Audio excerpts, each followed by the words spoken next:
You're sitting somewhere new, maybe a cafe you've never been to, a friend's apartment, a city you just arrived in, and then it hits you. You've been here before, not kind of, not vaguely, completely, totally. You know this place. You know the smell. You know what's around the corner. You know what someone is about to say. Except you've never been here. You know that too. Two things are true at the same time, and your brain is holding both of them, confused for about 20 seconds. And then it's gone. What just happened inside your head? That feeling has a name. Déjà vu, French for already seen. Scientists have been trying to explain it for over 100 years. And for most of the time, they got it wrong. Not a little wrong.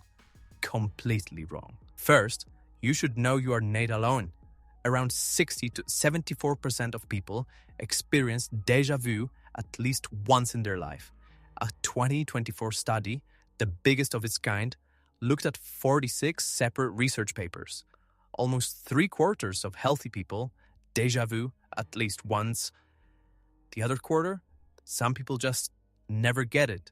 Researchers aren't sure why, which is honestly a little unfair. They're missing out on one of the strangest things a brain can do. And here's something odd. You are probably getting it more right now, in your 20s, than you ever will again. Studies show déjà vu peaks between the ages of 20 and 24, around 2.5 times per year on average. After that, it slowly fades. By the time you're older, it almost stops completely. We'll come back to why, because that part is surprising. You felt like you'd been somewhere before. Completely. Unmistakably. And then nothing. No memory to back it up. Why? Here's what your brain is actually doing every single time you recognize something. It runs 2 separate processes at the same time. The first is called familiarity. It's fast, automatic. It fires before you even think.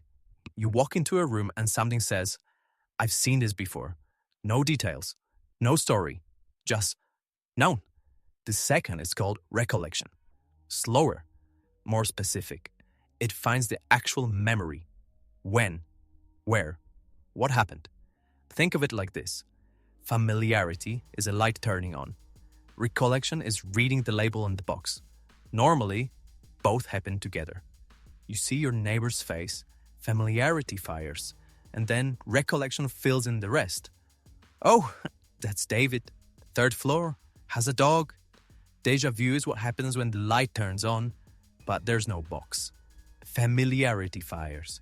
Recollection searches, finds nothing, and your brain is left holding a feeling it can't explain. So where does this go wrong? Deep in your brain, behind your temples, there's a region called the medial temporal lobe. Inside it, a structure called the parahippocampal cortex is responsible for generating that feeling of familiarity. It's your brain's "I've seen this before" button. Next to it, the hippocampus. The hippocampus handles recollection, the actual memory, the details, the context. In a normal moment of recognition, both fire together. In déjà vu, the parahippocampal cortex fires. The hippocampus finds nothing. It's like receiving a phone notification from a number that doesn't exist. The signal arrived, but there's no one on the other end. So what pulls the trigger? In 2012, a psychologist named Cleary ran an experiment at Colorado State University. She put participants inside a virtual reality world, different rooms, different scenes. Some of these new scenes were arranged in exactly the same spatial layout as scenes they'd seen earlier. Same shape of the room, same positions of objects, different everything else. And here's what happened. When people walked into one of these new scenes that matched a forgotten layout, they reported déjà vu. They didn't remember the earlier scene. They couldn't tell you where the familiarity came from. But the feeling was there, strong and clear. Your brain doesn't need to remember something to recognize it.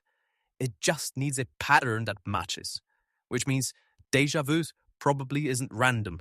It's triggered by something real, A hallway shaped like one you forgot.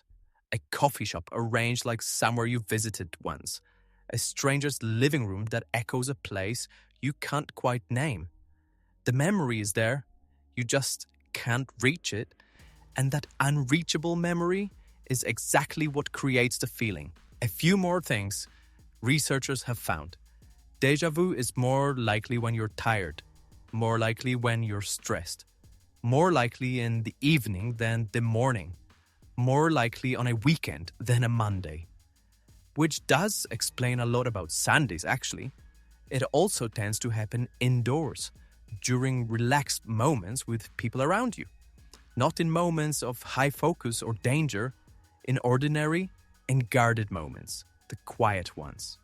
When your brain's attention is soft, its pattern-matching system can misfire just a little more easily. Now, here's where everything flips. For most of history, scientists assumed déjà vu was a memory error, something misfiring, a glitch. In 2016, a researcher named Akira O'Connor at the University of St. Andrews put people into an fMRI scanner while they experienced déjà vu. He expected to see memory areas light up: the hippocampus, the temporal lobe, the usual suspects. They didn't. What lit up instead were the frontal regions of the brain, the areas responsible for conflict detection, error checking, and decision making. Think about what that means. When you feel déjà vu, that eerie, unsettling sensation, your brain isn't breaking down. It's catching its own mistake. The frontal lobe is scanning your memories, finding a false familiarity signal and raising a flag. Wait, this isn't right. We haven't been here. That feeling of wrongness you get with déjà vu, that's not a malfunction. That's your brain's quality control system doing its job. The people who get déjà vu more often may simply have more active memory monitoring, a more vigilant brain.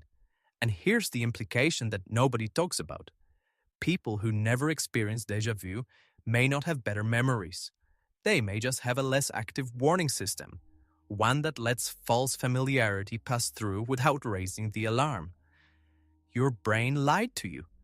Then it caught itself lying and told you. That's not a glitch. That's impressive. One last thing. When you're in a déjà vu moment, you get a strange second feeling. Not just, I've been here before, but I know what happens next. Cleary tested this too. She gave people high familiarity experiences in the lab and asked them to predict what came next. They were wrong. Every time. No better than random chance. The feeling of prediction is completely real. The ability to predict is completely fake. Your brain generates the sensation of foresight from nothing, which means when you feel like you know what someone is about to say and they say it, that's coincidence and a very confident brain. So, why does this moment feel like it already happened? Because your brain has two memory systems that are supposed to work together. Sometimes one fires alone. A pattern in the room, a layout, a configuration, a shape triggers familiarity without pulling up the memory behind it. Your brain feels it knows something it doesn't. And then, immediately, the frontal lobe catches the error, raises the flag, and you feel both things at once. I've been here before, but I haven't. That's déjà vu.